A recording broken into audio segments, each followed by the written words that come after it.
자, 애시당초 안 생겼다면 얼마나 좋겠습니까? 하지만 이미 내 몸속에 생긴 근육 지방 안타깝지만 열심히 빼야겠죠. 박상용 원장님, 어떻게 빼야 합니까? 그러니까 결국에는요, 이 근육 내 지방을 제거하는 역할을 하는 아까 전에 발전소, 그러니까 미토콘드리아를 늘려야 돼요. 네. 그렇기 때문에 제가 지금부터 이 근육 내 발전소인 미토콘드리아를 늘릴 수 있는 두 가지 운동법을 알려드리겠습니다. 아, 예. 먼저 그 복부와 허벅지에 있는 근육 내 지방을 없애주는 운동을 좀 알려드릴 건데요. 운동 이름이 하늘 자전거라는 운동이에요. 그래서 우선 이제 저희 시청자분들 중에서는 이 중년 이상의 분들이 많으시다 보니까 이렇게 무릎이나 이런 관절이 안 좋으신 분들이 많아요. 이런 분들이 이제 근육 내 지방 없앤다고 과도하게 걷거나 뛰거나 이렇게 체중이 실리게 되면 이 관절염이 오히려 더 악화될 수 있거든요. 그러니까 그런 분들 초기 단계의 운동이라고 생각을 하시면 됩니다. 자, 집에서는 이불 같은 거 하나만 준비해 주시면 되고요. 여기 이제 요가 매트가 있는데 우선은 하늘을 보고 똑바로 누워주세요. 편하게 이렇게 누워주신 상태에서 양손을 손등을 하늘로 해서 엉덩이에 이렇게 받쳐주십니다. 자, 이렇게 해서 누운 상태에서 이제 엉덩이를 살짝 들고 다리를 올려주시고요. 이 상태에서 여기 이제 가상의 자전거 페달이 있다고 생각을 하고 돌려주시면 돼요. 자, 하나, 둘, 셋, 넷, 다섯. 자, 이렇게 천천히 돌려주시는데요. 이때 발끝을 가능한 내 몸에서 멀리 뻗어주실수록 운동 효과가 증가를 합니다. 이렇게 하실수록 이제 허벅지랑 복부에 미토콘드리아의 숫자가 더 많이 늘어난다. 이렇게 생각을 하시면 돼요. 아니 팔을 좀 자유롭게 놔두면 훨씬 더 편할 것 같은데 꼭 네. 이렇게 밑에다 받쳐야 되는 거예요? 이게 제가 이제 좋은 지적을 해주셨는데요. 제가 손을 밑에다 받친 이유가 뭐냐면 손을 안 받치고 그냥 하시면은요 꼬리뼈가 아플 수 있어요. 예, 그래서 오히려 근육 내 지방 빼다가 허리나 꼬리뼈 통증이 생길 수 있거든요. 그렇기 때문에 손을 좀 받쳐주시고 하는 게 이런 부상을 막는 그런 방법이 됩니다. 그래서 횟수는 뭐 사람마다 다른데 보통은 최소 30회에서 한 50회 정도 해주시는 게 좋습니다, 하루에. 자, 그럼 하일승 씨, 윤영미 씨 네. 나와주십시오. 네, 자, 시작하겠습니다. 오른발부터 시작. 하나, 둘, 아, 윤영미 셋. 씨 아주 이쁘게 넷. 하네. 이렇게 하면 되는 건가요? 여섯 조금 더 밑에까지 내주시고요. 일곱, 여덟, 스물, 어, 스물하나, 스물둘, 한 사람 포기. 스물셋, 스물셋, 스물넷, 스물다섯, 스물여섯, 미토콘드리아 막 증가되는 스물일곱, 막 느낌이 와요, 막. 스물여덟, 미토콘드리아. 내 스물아홉, 몸속에 미토콘드리아. 서른. 그러니까 확실히 우리 할성 선생님은 그동안 운동을 많이 하셔서 이미 근육에 이제 미토콘드리아가 많이 있다라는 거 생각을 하시면 될 것 같고요. 혹시 윤영민 선생님은 그동안 운동 안 한 티가 여기서 여실히 드러나는 것 같습니다. 아니 예. 허벅지 쪽이 엄청나게 당겨요. 그쵸, 네. 네, 배하고. 네. 그래서 다리를 천천히 할수록 이 땡기는 느낌이 더 강해지실 거예요. 우리 왜 지방을 태운다 뭐 이런 얘기 하잖아요, 운동하면서. 그러면 이렇게 몸에 지금 이제 열이 조금 나는 것 같거든요. 네. 이럴 때 지방이 타는 건가요? 그렇죠. 그 열이 난다라는 게 결국 그 과정이 지방을 태우고 있는 과정이라는 거죠. 그러니까 지방은 태우면서 미토콘드리아는 늘리는 거. 그렇죠. 네.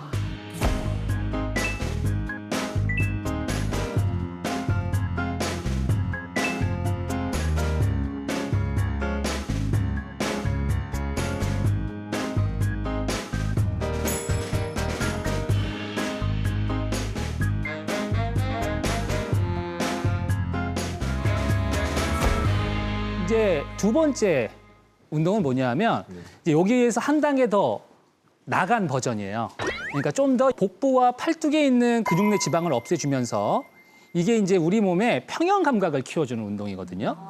그러니까 근육 내 지방도 감소시켜주면서 이 평형 감각을 증가시켜주는 운동이다. 일석이조의 운동이다라고 생각하시면 될 것 같습니다. 우리 집안에 이제 이런 페트병 같은 거 있잖아요.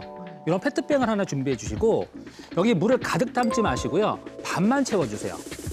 반만 채워주시고 이것을 들고 운동을 하면 이제 물이 이렇게 찰랑찰랑찰랑 움직이면서 이것을 통해서 우리 몸에 있는 고유수용 감각기관을 자극하는 거예요. 그러니까 이걸 통해서 평형 감각을 증가시켜주는 거죠. 네. 페트병을 앞에다 쭉 피시고요. 우선 하나에 한쪽 발을 앞으로 쭉 내밉니다. 하나, 그 다음에 둘이라는 구령에 무릎을 굽히면서 밑으로 그대로 내려가 주세요. 자, 둘, 셋에 다시 그대로 올라옵니다.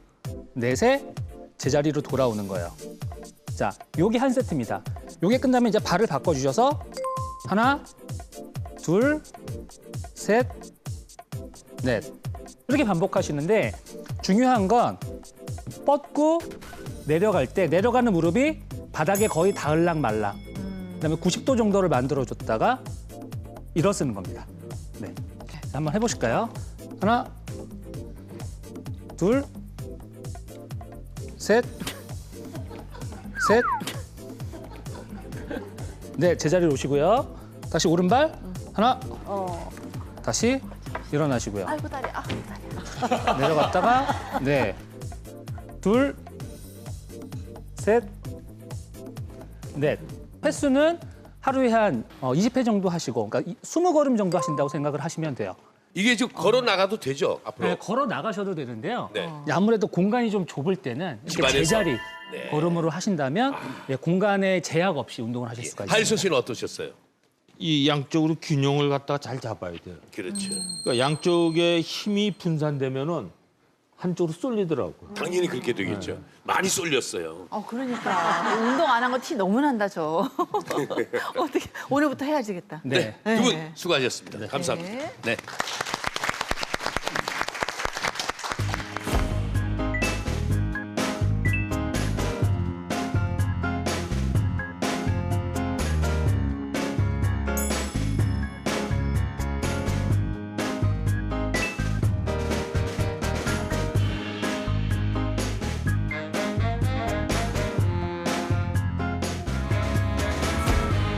자, 교수님. 우리가 몰랐던 근육 지방 오늘 제대로 배웠습니다. 예.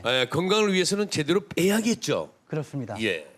지금 근육 사이에 근육 내 지방이 많이 있는 게 문제돼요. 예.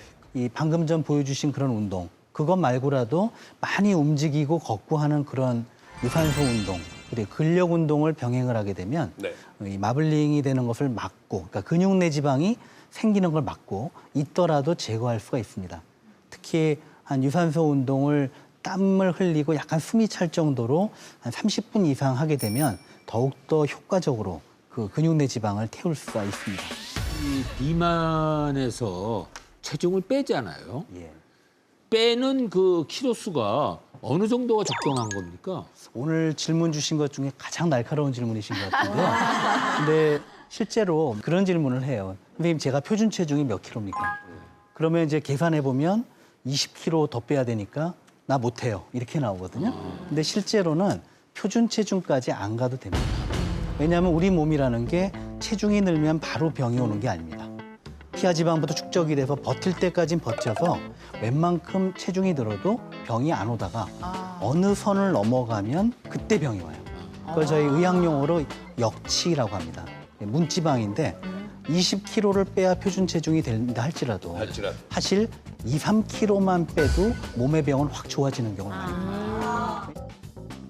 다시 한번 강조드리는 것은 우리 몸에 잘못된 곳에 있는 지방이 먼저 빠진다는 거죠.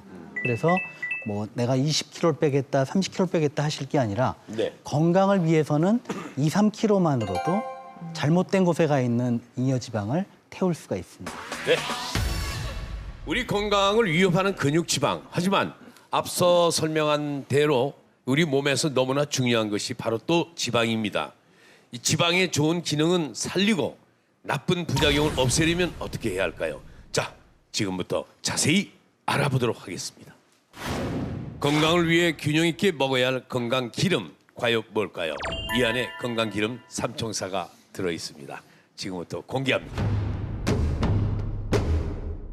하나, 둘, 셋, 넷, 셋, 넷. 예.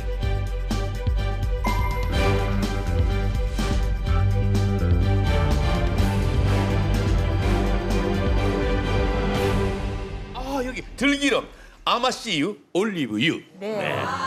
올리브유. 우리 몸에 좋은 기름이라고 우리 엄제조양에서도 예. 얼마 전에 이거 했죠. 여러 그럼요. 번. 예. 이게 밤중에 병 보고 잔 보니까 난 술인 줄 알았어.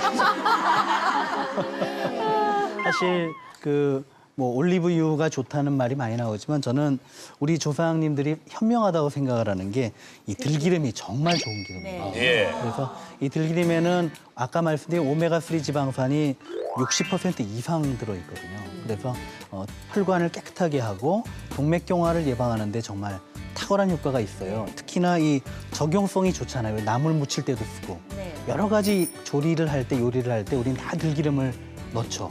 그래서 정말 그 몸에 좋은 그런 기름이라 말할 수 있어요. 들기름의 효능이 어떤 게 있을까요, 신동기 원장님?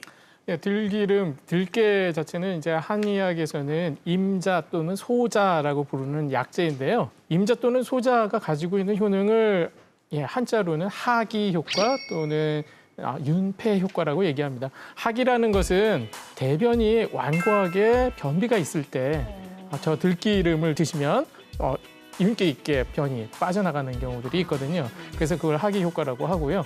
윤폐라는 건 기관지 점막을 촉촉하게 해주는 효과가 있다는 겁니다. 그래서 마른 기침이 잘 낫지 않을 때 저 들기름을 드시면 효과를 보실 때가 있습니다. 자, 김정희 교수님. 그런데 들기름을 먹을 때 우리가 주의할 점이 있나요? 네, 들기름은 참기름과 비교해서 산패가 잘 된다는 좀 단점이 있거든요. 예, 들기름 안에 있는 리놀레산이요, 산패가 되면서 급격하게 저하가 되기 때문에 들기름을 구매하실 때는 좀 적은 용량을 짧은 기간에 사용할 수 있을 만큼 사시는 것이 좋고요. 만약에 이제 한번 사서 개봉을 하셨다면 좀 볕이 들지 않는 시원한 곳에 두고 보관을 하시고요. 또 보관을 할 때 조금 더 보관 기간을 오래 두고 드시려면은 들기름과 참기름을 8대2 비율로 섞어서 보관을 하시면 조금 더 보관 기간 늘리실 수가 있습니다. 아니 한 병 안에 들기름, 참기름을 섞으라는 얘기예요? 네네. 네, 그 이유는요. 이제 참기름이랑 들기름을 따로 이제 사서 구입을 해서 보관을 해놓으시면은 아마 참기름은 멀쩡한데 들기름만 냄새를 맡아보면 약간 쩐내가 난다 그러죠. 오래돼서 산패된 냄새가 나는 경우를 종종 보실 수가 있을 거예요. 그 이유는 참기름 안에 리그난이라는 그 항산화 물질이 들어가 있기 때문에 상하는 것을 예방을 해주는 성분이 있습니다. 근데 저는 저는 저 작은 미리 참기름하고 들기름을 2대8로 비율로 네. 이렇게 섞어가지고 작은 용기에다가 담아가지고 네. 그걸 다 집어넣고 밀봉을 꽉 해놓고 하나씩 꺼내서 조금 먹고 없애요. 치밀하시다. 예? 칭찬해야 돼. 아니 정말 어떻게 그렇게 정말 현명하게 그렇게 모든 일을 다 앞장서서 가세요. 엄지의 제왕 MC 아닙니까? 네. 김정 교수님 빨리 네. 칭찬하고 넘어가시죠. 진짜 알고 하신 건지 네. 너무 신기해요. 보통 그렇게 생각 못 하시거든요. 8대2는 정말 그거 적어둬야 되겠네요. 8대2. 예. 네. 자, 강재혁 교수님. 예. 산패된 들기름을 먹으면 어떻게 됩니까? 사실 몸에 좋은 기름일수록 더 산패가 잘 돼요. 네. 그래서 산패된 그런 기름을 먹게 되면 일단 맛하고 냄새가 안 좋고요. 그다음에 영양소가 많이 파괴됩니다. 그다음에 아무래도 산패된 기름은 건강에 좋은 효과, 동맥경화를 예방하는 효과가 아니라 오히려 조장하는 효과를 유발할 수 있기 때문에 최대한 산패 안 되도록 하고 혹시 됐다면 아깝다고 드실 게 아니라 바로 버리시는 게 좋겠습니다. 다음은 아마씨유입니다. 예.